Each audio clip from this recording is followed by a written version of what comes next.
Welcome back to the deep dive. Today we are going straight to the source, the U.S. Department of Education, to do a really critical extraction on the Individuals with Disabilities Education Act. You'll hear it called IDEA. And it really is the bedrock. This law impacts millions of students, millions of families all across the country. Our mission today is to cut through the jargon, get you fluent in how this thing actually works. What are its guarantees? How does it fund it? And I think most critically, how does the federal government make sure it's all happening? Right. So if you need to get up to speed on how this act works in practice and fast, this is your deep dive.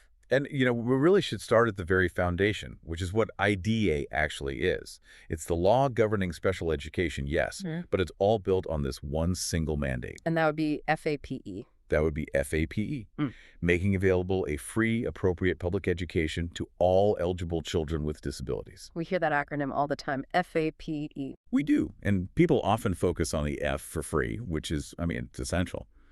But the real engine of the law, the part that does all the work, is the A, appropriate.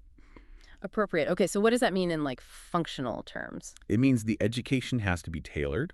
It has to fit the child's unique needs, and that's done through an Individualized Education Program, or IEP. It's not just about getting access to school. It's about getting access to an education that delivers a real, measurable benefit to that specific child. That distinction, appropriate, meaning individualized, that feels like the whole game right there. Yeah. And the sources also point out that IDEA's scope is, well, it's pretty huge. It goes way beyond just classroom instruction. Oh, absolutely. The scope is what makes it so robust. Yeah. So you have two main goals. First, ensuring special education and all the necessary related services for school-age kids. We'll come back to related services. What's the second goal? And this is so crucial. It supports early intervention services for infants and toddlers and their families. So the support system isn't something that just kicks in at kindergarten. It's designed as a continuum starting from birth. So really, when you hear special education, you should be thinking cradle to career support. That's a huge takeaway. Okay, let's dig into those related services. That sounds like where a lot of the complexity and probably the cost really lies. It is. Related services are basically everything a student needs to actually benefit from their special education. Think of it as the support structure that makes learning possible. Okay, so give me some concrete examples. Sure. We're talking about things like speech-language therapy, audiology services, occupational therapy, physical therapy, psychological services, counseling, and a really big one is transportation. Ah, right. So if a child needs a special bus or equipment to even get to the school building. That's a related service, and it's guaranteed under FAP, under the law. Okay, so that clarifies the what and the who. Now let's zoom out a bit. The Department of Education website doesn't list IDEA in a vacuum. Where does it sit legally? That context is really important. So on the ED site, you'll see IDEA listed right alongside Section 504 and 504 plans. And what's the difference there? People confuse them all the time. They do. The simplest way to think about it is that Section 504 is a civil rights law. It's about access, making sure public buildings and programs are accessible. IDEA, on the other hand, is what provides the actual funding and the specific rules for the specially designed instruction. So 504 gets you in the door. And IDEA makes sure you get the right education once you're inside. They work together. And you'll also see it listed under laws for preschool to grade 12, right next to the Every Student Succeed Act, or ESSA. Which is the big general education law for all public schools. Exactly. So IDEA isn't some niche rule off to the side. It's a core part of the main accountability framework for all students. Which makes sense. You can't have accountability for all students if you aren't also accounting for students with disabilities. So what we have is this powerful mechanism backed by a huge transparent infrastructure like the comprehensive IDEA website you mentioned, the searchable databases. It seems like they really want people to be able to look this stuff up. They have to. The complexity demands transparency. But, all that support, all those services, they have to be paid for. And that leads to the big question. The money. The money.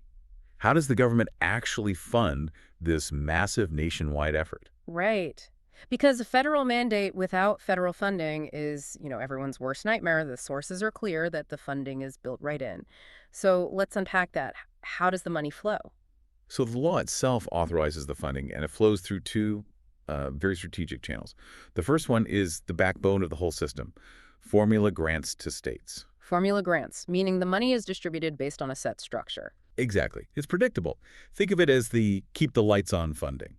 It ensures states have the money for the mandatory basics, hiring special ed teachers, doing evaluations, covering those core-related services we talked about. It guarantees a baseline for everyone. Okay, so that provides stability, it covers the mandate, but you said there were two channels. Right. The second one is competitive discretionary grants, and this is where the federal strategy gets really, really interesting. Okay, so if the formula grants already cover the mandate, what's the point of these competitive ones? Innovation and alignment with national priorities. These are awards given to applicants. It could be a state agency, a university, a nonprofit for specific, often innovative proposals. So the formula grants keep the system running. And the competitive grants allow the Department of Education to steer the system. They can use these grants to encourage research on, say, improving transition services, helping students move from high school into a career or college. They can incentivize best practices. That makes so much sense. One guarantees the baseline, the other drives progress. And this is backed up by where you find IDA funding on the ED's website, right? It's under grants for special populations. Yes, and that placement is really telling. It's right there alongside grants for economically disadvantaged students. It shows the government sees these challenges as interconnected. It even connects IDA conceptually to programs like FIPSE and TRO, which are all about higher education access. So we're not just talking about a K-12 law in a silo. We're looking at a policy that's connected to college access, career readiness, the whole ecosystem. Exactly. The money connects directly to the long-term mission of maximizing independent living and employment. Okay, so the services are mandated, the money is flowing, but how does the Department of Education make sure that 50 different state systems are actually delivering on the promise? I mean, that's where the rubber meets the road. Federal oversight. And this part is fascinating because the department moves beyond just, checking boxes for compliance. They're constantly issuing policy letters and support documents to clarify how to implement the law in the real world. For situations the original law might not have anticipated. Precisely. But the really unique piece of their oversight is the monitoring system they use. It's called Differentiated Monitoring and Support, or DMS. Differentiated monitoring and support. That name alone sounds like a shift away from a punitive, gotcha style of oversight. How does that differentiation actually work in practice? That's the key innovation. The ED monitors all IDA programs. That's Part B for school-age kids and Part C for infants and toddlers. But the approach is differentiated. It's tailored for each state based on their unique strengths, their progress, and their needs. So they're not using the same checklist for California and Wyoming. Not at all. It's incredibly data-driven. They're looking at a state's compliance history, sure, but also their student outcome data.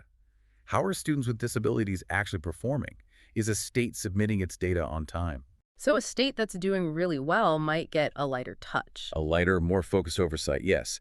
And a state that's struggling with, let's say, disproportionate suspension rates will get more intensive targeted support to help them build capacity in that specific area. That customized approach sounds smart, but I have to ask, if the monitoring is based on a state's progress and needs, could a struggling state face less pressure because the focus is on support instead of just hammering them on compliance? Where's the line? That's the tension the system is built to manage.